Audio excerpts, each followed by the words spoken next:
Alors vraiment, je le connais pas ce mec, c'est random. Et je sais pas, j'ai envie de cliquer sur cette vidéo là, ça m'a attiré. J'ai envie de savoir ce qu'il va dire.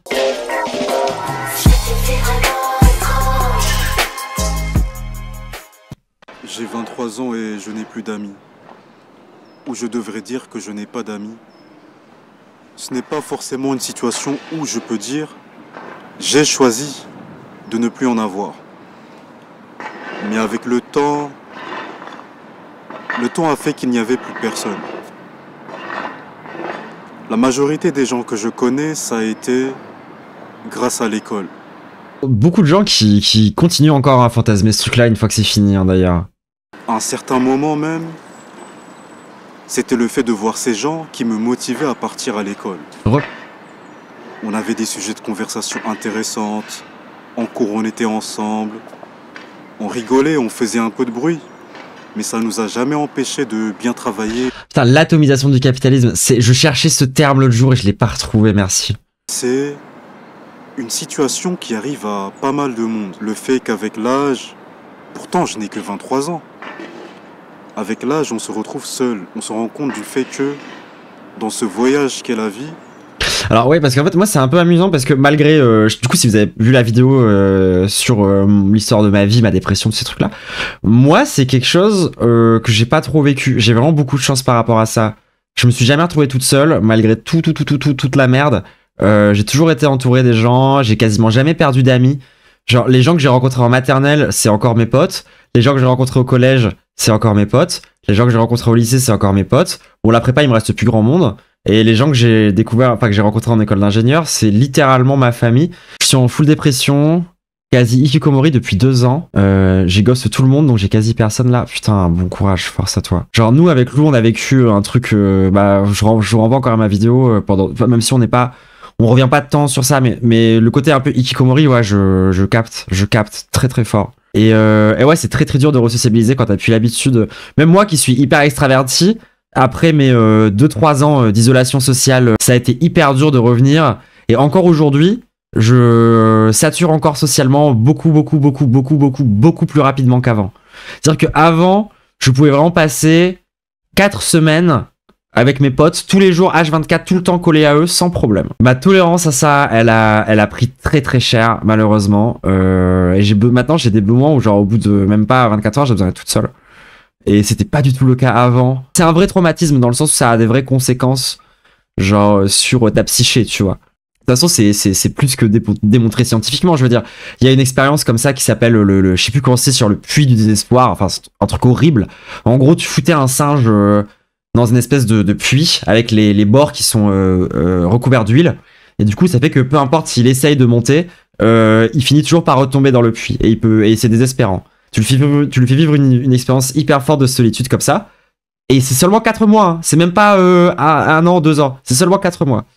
Et tu le remets avec les autres singes. Et en fait, il a des comportements qu'on a l'impression c'est des comportements très humains, quoi. C'est-à-dire qu'il se met à se gratter, il regarde le sol, il évite de regarder les autres singes, il se met dans un coin, il est pas bien, il est pas sociable, il se masturbe à des moments où il devrait pas se masturber, il a des crises de colère. Du coup, oui, en fait, genre, la solitude, l'isolement, c'est d'une violence absolue. Moi, vraiment, heureusement qu'il y avait le loup en permanence, et heureusement qu'on était à 2 avec Lou tout du long de ce qu'on a traversé. Et d'ailleurs, et moi je l'ai bien vu parce que je passe plus d'1 semaine sans Lou, je commence à faire des trucs de fou. Je commence à perdre la raison, pour de vrai. Genre ça c'est un truc, c'est un peu chiant en vrai. Mais Lou ou quelqu'un d'autre en fait. Genre Lou ou d'autres potes, ou ma famille, ou ce genre de choses, etc. Mais si je passe trop de temps tout seul, genre 2 semaines, je commence à perdre la raison. Genre je recommence à faire des trucs pas cohérents. Attention à la dépendance, ouais on est très interdépendants avec Lou, ça c'est un truc. Une fois, je vous renvoie vers ma vidéo sur ma dépression et ma tentative de suicide. Mais vraiment moi c'est la solitude qui a failli me tuer. C'est violent au point où ça tue des gens en fait. Et ça va beaucoup plus vite que ce que vous pouvez croire, je vous jure que c'est vrai. En fin de compte, on est seul. Et je n'aime pas le fait de dire ça parce que souvent il y a cet adage populaire, on est seul, on vient à la vie seul et donc on va partir seul. C'est faux, hein, tu viens à la vie littéralement depuis ta mère qui est vivante. Moi, j'aime pas du tout cet adage.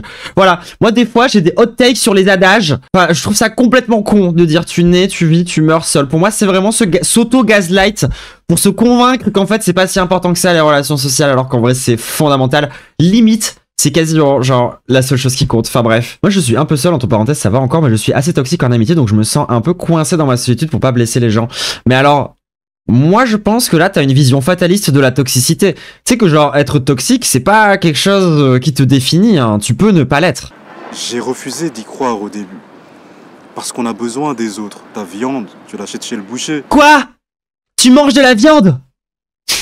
Cancel. Ah non, mince. Ah, faut que je fasse la persona douceur sucrée quand je fais ça. C'est genre en mode... non, mais alors là, par contre, c'est pas possible, hein. Je veux dire, là, les gens... bonsoir, moi, c'est douceur sucrée. La persona pipou de trouble antacide. Et là, en fait, il vient de dire qu'en fait, il consomme de la viande. Donc, en fait, c'est un produit d'origine animale, c'est de l'exploitation animale. C'est un meurtrier. Donc, en fait, je pense qu'on va arrêter d'écouter la vidéo. Voilà. Tout en douceur, dans le calme. Mais en fait, moi, je supporte pas la violence comme ça. C'est pas possible. Voilà, désolé, mais... non, c'est bon, j'arrête. Je ne suis plus douceur sucrée. Je suis de nouveau troublant acide. Encore me faire emmerder par les véganes après. Non. Les véganes, c'est pas un PB. Ils sont techniquement parlant quand même en avance. Le mouvement Go Vegan, un PB. Soyons précis. Mais non. Et c'est comme si vous dites genre les PB, un PB. Bah non. L'homonationalisme, un PB. D'accord? C'est pas directement les hommes gays blancs le problème. On se met bien d'accord. Je veux dire, ne tombez pas dans le truc que vous dénoncez. SVP. Mais je trouve que souvent ce sont des relations nocives où les gens ne se poussent pas les uns envers les autres. Ça peut arriver, mais j'ai l'impression que c'est très rare. Souvent les gens vont te côtoyer par intérêt. Et je trouve qu'il a une vision horrible des choses, hein. Enfin, je veux dire, quand je déconstruis au final pourquoi est-ce que genre j'ai des amis, pourquoi est-ce qu'on est proches, et qu'est-ce qui nous a toujours tenus amis, c'est l'amour. C'est le fait qu'on s'aime. Genre même les gens avec qui aujourd'hui j'ai plus de mal encore à parler, etc. et tout, si c'est toujours mes amis, si je suis toujours proche de eux, c'est par amour. Il me permet trop de nier le bout que je suis à la frontière entre l'empathie et la colère. Alors non, moi je suis vraiment full empathie, mais j'ai un peu envie de l'engueuler. Mais c'est pas parce que genre je suis en colère, c'est plus parce que j'ai envie de le secouer et de lui dire non mais c'est de la prophétie autoréalisatrice. Si t'es convaincu que toutes les relations sociales que tu vas avoir sont des relations intéressées, et ben en fait toi-même tu vas te comporter comme ça avec les gens, et du coup les gens vont se comporter comme ça avec toi. Et en fait tu vas créer les conditions de ta propre solitude. Alors que si toi tu commences par aimer sincèrement les gens, c'est la seule chose qui peut permettre à ces personnes-là de pouvoir t'aimer en retour en fait. Si vous voulez qu'on vous aime, la première chose à faire d'après moi, c'est de commencer par aimer. Ou être capable d'ouvrir son cœur et être capable de se rendre vulnérable, c'est sûrement le plus dur et en même temps c'est la seule chose à faire. C'est vraiment la seule chose à faire. Je dis ça, mais c'est toujours plus subtil. Et c'est toujours plus compliqué que ça, hein, ces choses-là.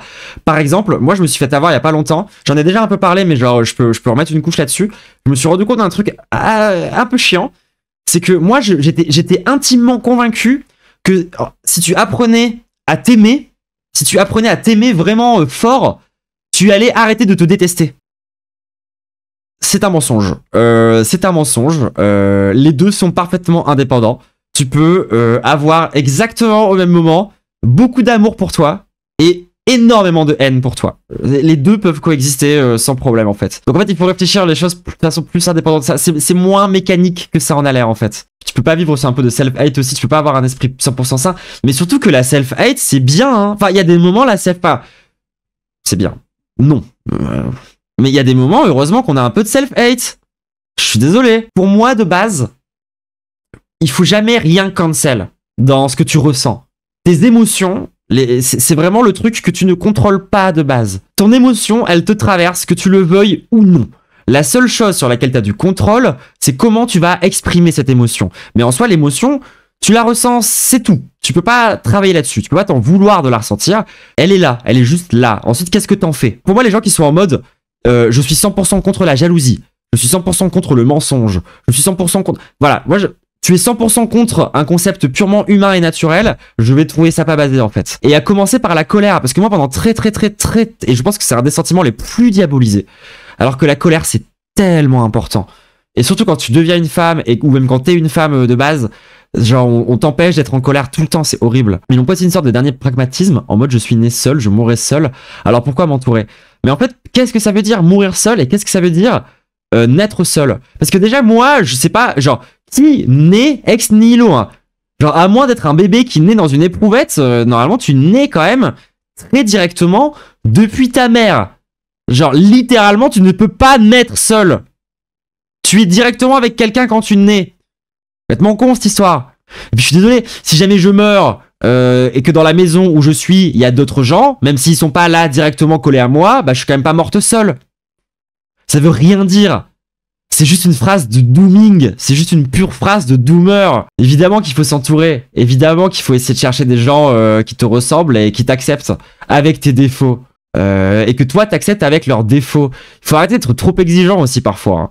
Genre moi je trouve que les gens sont fort exigeants de temps en temps. Typiquement, je suis désolé mais le pardon c'est quelque chose objectivement de courageux. Genre moi par exemple, il y a une ex à moi qui m'a fait beaucoup de mal, je lui ai toujours tout pardonné quasi. Les gens genre me trouvent presque faible par rapport à ça. Les gens genre sont en mode oui mais c'est juste parce que t'es amoureuse, ce qui est un peu vrai tu vois.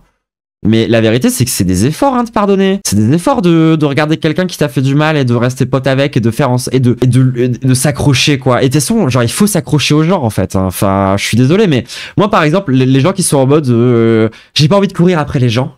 Bah oui, tu risques de finir seul. Parfois, il faut courir après les gens. Et toi, tu seras bien content quand on te courra après en fait. Ça va dans les deux sens en fait. Genre moi, heureusement que j'ai couru après des gens. Parce que derrière, ils m'ont couru après. Et je trouve qu'il y a plein comme ça de logiques populaires un peu bizarres qui font qu'on s'isole aussi de nous-mêmes, par exemple. Tout à l'heure, il y a quelqu'un qui m'a dit, genre, attention à la dépendance avec Lou. Bah oui et non, en fait. C'est-à-dire que moi, de base, genre, je suis pas indépendante. Je le suis pas. Dans les faits, là, aujourd'hui, je suis pas émotionnellement, je suis pas socialement, je suis pas indépendante. Je serais pas capable de survivre seul. Et si je suis seul, je deviens folle. Bon, bah maintenant que je sais ça, il faut que je choisisse de qui je vais être dépendant. C'est ça le truc. Comme je disais tout à l'heure, la dépendance, c'est pas un truc qu'il faut genre 100% virer et enlever de sa vie. Et non, il peut y avoir aussi du bon dans la dépendance. Et de toute façon, la plupart des couples romantiques sont interdépendants. La différence, c'est que Lou et moi, on est un couple aromantique. On est quand même interdépendants. Hein. Le fait d'avoir mis comme ça le fait d'être indépendant comme une valeur ultime de la société, c'est un problème. J'ai toujours trouvé ça bizarre le fait que l'indépendance est tant célébrée. Genre, t'es seul dans ton appart, moi je me fais chier. Mais exactement. Moi j'ai pas de problème avec le fait d'être dépendant. J'ai pas de problème avec que des gens soient dépendants de moi en fait. Tant que, genre, on est capable de doser. Voilà. Ce qui est important, c'est de doser. Genre, ok, je suis dépendante de Lou, je suis pas dépendante que de Lou. C'est ça qui est bien. Juste, la personne dont je suis le plus dépendante, c'est Lou. Alors la texte, dans les deux sens, perso, je suis un peu acide dessus. Ça peut mal virer la notion de attente, je la réciprocifier. Non, mais alors oui, enfin, genre simplement, si t'as pas les mêmes langages d'amour, tu peux prendre le concept à la mode, tu peux te sentir beaucoup moins courir après et en train de courir après. Et il faut accepter quand même. Mais alors oui, mais après, pour moi, c'est aussi des notions d'intelligence sociale et relationnelle. Parce que genre, il faut être capable de comprendre quand quelqu'un te court après. Genre, moi, ça m'est arrivé plein de fois de pas comprendre que les gens étaient en train de me courir après. C'est pas non plus... genre moi je trouve ça normal d'avoir une certaine attente de réciprocité avec tes amis par rapport à certaines choses. Mais par contre voilà, si t'as des attentes de réciprocité envers ton pote qui est dépressif, là tu deviens un peu un connard. Faut doser tu vois. Tu peux avoir des attentes de réciprocité dans la mesure des capacités de tes amis. Tu as le droit légitimement d'avoir un minimum d'attente de la part de tes amis quand même. Genre t'as le droit d'attendre que tes amis t'écoutent par exemple quand t'as besoin de discuter. Tu es en mesure d'attendre de la part de tes amis, enfin t'as le droit quoi, t'es légitime là-dedans à dire que t'aimerais bien être écouté. C'est ça, c'est un des trucs de base, moi je trouve quand même. Au-delà de ça, ça va au-delà des relations futiles qu'on peut avoir avec les gens. C'est là où tu te rends compte que la famille c'est quelque chose d'essentiel. C'est elle qui sera toujours là. Ouh. Bah non, hein. Enfin, genre, encore une fois, les gens, avoir une famille aimante, avoir une famille, c'est un privilège, hein. Juste avoir une famille, c'est un privilège. Ensuite, avoir une famille aimante, c'est un privilège. Ensuite, avoir une famille qui continue de t'aimer dans le temps, c'est encore un autre privilège. D'ailleurs, pour revenir à ces potes que j'avais au collège, au lycée... Bon. On ne parlait jamais de nos problèmes. Et mine de rien, c'est une traduction du caractère qui est... Mais ça, c'est pas un problème de l'amitié, c'est un problème de la masculinité, de pas parler de tes problèmes. notre relation. C'était des relations futiles. On passait le temps pour rire. En fin de compte, il n'y a que la famille qui reste. Prenez soin de votre... Après, genre, moi, j'ai des potes d'enfance avec qui je crois que j'ai jamais eu de deep talk. Et encore une fois, c'est pas des relations futiles. Je suis pas d'accord non plus avec ce qu'il raconte là, tu vois. Genre, moi, j'ai des potes avec qui ma relation, on pourrait la qualifier de superficielle. Genre, quand on se voit, on parle pas de nos vies. On parle que de genre de jeux vidéo, de films et de trucs comme ça. Et on fait que rigoler. Je t'interdis de qualifier cette relation de futile. Ça me vexe, en fait. Genre, moi, c'est des relations d'amour tellement profondes que j'ai pas besoin d'avoir un deep talk en fait avec eux pour me sentir proche d'eux et pour avoir le sentiment que notre relation elle est profonde. J'ai pas ce besoin là. C'est juste des frères en fait et des sœurs. Après privilège de choisir sa mif, ouais, c'est vrai aussi. Non, c'est vrai. Bien que privilège stylé. Mais oui, c'est vrai que pouvoir choisir ses amis, c'est un privilège stylé, je suis d'accord. Enfin, mais je trouve que c'est quand même plus accessible que d'avoir une famille équilibrée de base en fait. T'as quand même plus de contrôle sur ta capacité à choisir à te faire des amis et tu peux toujours sortir de ta solitude et tu peux toujours apprendre à te faire des amis. Quand t'es un adulte équilibré, t'as pas besoin de deep talk H24 en mode j'ai besoin de m'élever. Ouais, c'est un peu un truc d'ado, je suis d'accord, mais après il y a des gens qui l'ont jamais eu quand ils étaient adolescents et ils ont besoin de l'avoir adulte et c'est pas un problème non plus. Il faut pas les juger sur ça. Bref, on continue sa vidéo en x2. Famille, prenez soin de vos parents, s'ils sont encore en vie. Je vous souhaite du courage, si les vôtres ne sont plus de ce monde. Mais sachez que la famille, c'est essentiel. Et il faut savoir se pardonner entre membres de la même famille. Je refuse ces situations. Ça, je suis un peu d'accord. Je vais renuancer un peu mon propos. Je pense que dans le milieu trans, on a besoin souvent de cancel notre famille quand on est machin, etc., pour plein de raisons, que c'est horrible, etc. Mais genre, au bout d'un moment, genre, laissez-vous le temps, parfois, et parfois le temps ça peut vouloir dire 10 ans. Donc genre surtout ne vous forcez jamais. Mais posez-vous régulièrement la question de si vous êtes capable de pardonner. Je pense quand même. Et pas que vos parents. Hein. Parce qu'il y a des gens parfois ils transitionnent et c'est leurs amis c'est les amis qu'ils avaient qui les cancel aussi. Posez-vous et surtout posez-vous la question de pourquoi vous pardonnez. Parce que pour moi il y a vraiment des bonnes et des mauvaises raisons de pardonner. Genre pardonner à par exemple admettons votre père est transphobe. Lui pardonner sa transphobie. C'est ok que s'il a arrêté d'être transphobe. Genre, je dis pas faut pardonner. Évidemment, il y a les conditions du pardon qui sont importantes. Ça va de soi. Enfin, c'est pas, je suis pas en mode injonction à pardonner de but en blanc et faut jamais se forcer à pardonner. Et surtout, parfois, et je le dis aussi, ça va dans l'autre sens.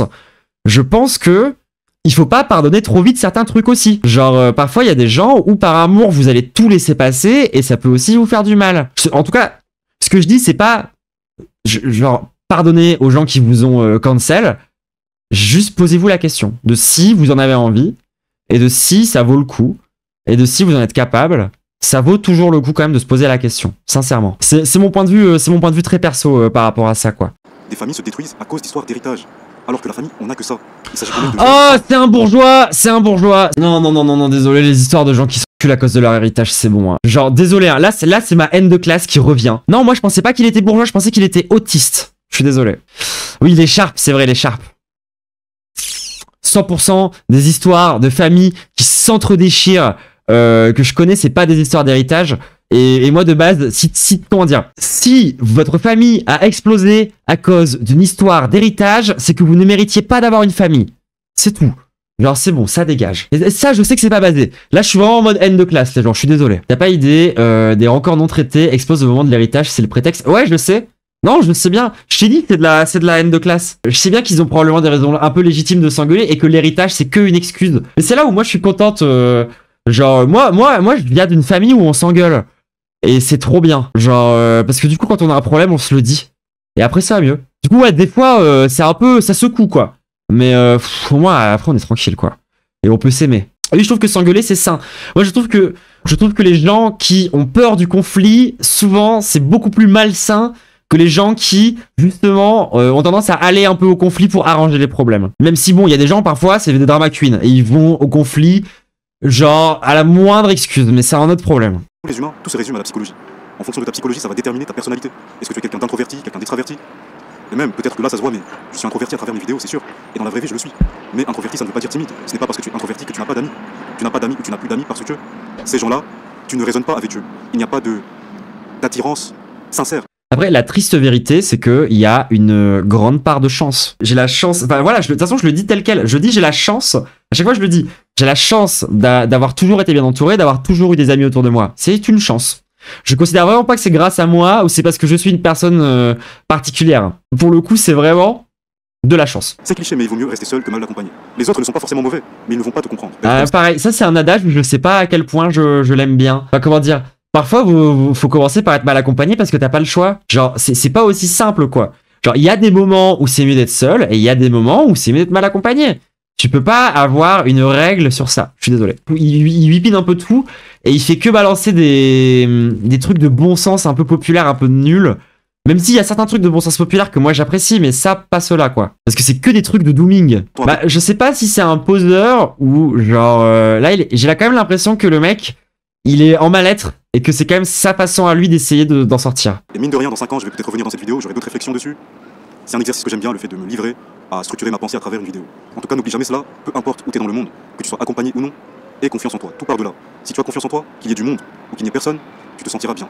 Après, les gens... moi, j'aime pas du tout ça. Enfin, la façon dont il réfléchit, là, pour moi, c'est vraiment genre des bails de... comment ça s'appelle déjà? C'est quoi la philosophie grecque, là, qui réfléchit comme ça, là? Le truc de mascu. À base de... il faut que tu sois heureux, peu importe les conditions matérielles d'existence. Le stoïcisme, ouais, c'est ça dégage, hein. Moi, je suis complètement contre ça, hein. C'est du mauvais stoïcisme. Après, moi, de base, dans le stoïcisme, je trouve qu'il y a une charge de base pas bien, hein. Enfin, genre, pour moi, c'est pas du tout surprenant que ça soit devenu un truc de mascu. Genre, ouais, limite, le vrai stoïcisme, il y a des moments, c'est pire. Ouais, de toute façon, de base, vive le cynisme, hein. Oui, moi, je suis du côté de Diogène, hein, de base. Oui, Par contre, le stoïcisme, ça dégage, hein. Pour moi, et en plus de ça, c'est vraiment un truc de mascu. Genre, le stoïcisme, c'est vraiment, homme n'a pas envie de parler de ses émotions et du coup a inventé une doctrine philosophique sur plusieurs siècles pour pouvoir se justifier. Bruit de singe, bruit de singe, bruit de singe, bruit de singe. Moi, c'est vraiment mon analyse du stoïcisme, hein. C'est ni matérialiste, ni intéressant, enfin, ouais, genre, vraiment, j'en ai, enfin, ça, ouais, c'est bon.